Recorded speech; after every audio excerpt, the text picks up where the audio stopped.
What do you need to know in advance if you decide to buy a home with a friend, family member, or coworker? Can you imagine getting into a partnership and buying a home with somebody and 6 months into it wishing you had not only not bought that home with that person, but in some cases wish you had never met that person in the first place? We've got a listener question. Thomas in Decula says, with inventory low and prices high, my brother and I have decided it might be a good idea to put our money together to buy a home.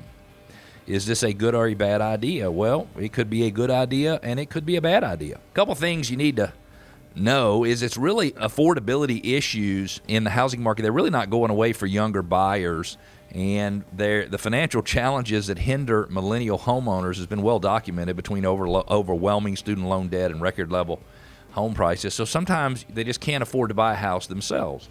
So the only other option they have is to find somebody who can buy the home with them. Now listen to this. The number of co-buyers with different last names has increased 771% between 2014 and 2021. So that means there are 771% more transactions where the buyers who are buying together are not related. Now, it could be that you are related and you have different last names, but there is definitely a huge increase. The pandemic certainly accelerated this trend, and believe it or not, declining marriage rates among younger generations have contributed as well.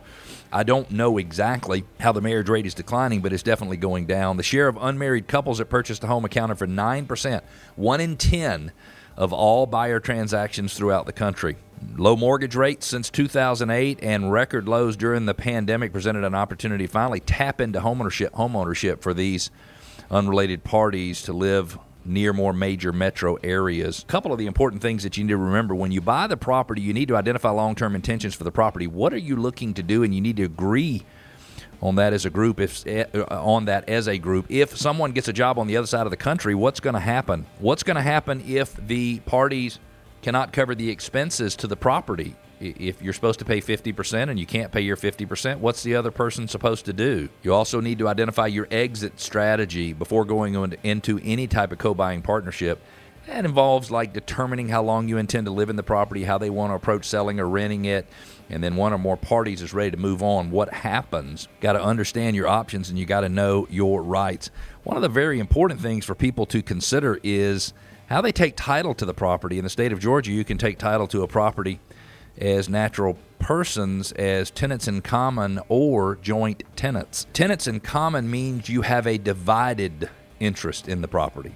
So if Cleve owned half the property and Tammy owned half the property, then my 50% could be sold separate from Tammy's 50%, if that makes sense to you. Tenants in common. If you buy a house with somebody and you want your ownership to be undivided, meaning you own your percentage of every little piece and sliver and they own their piece of every little piece and sliver, that's called joint tenants.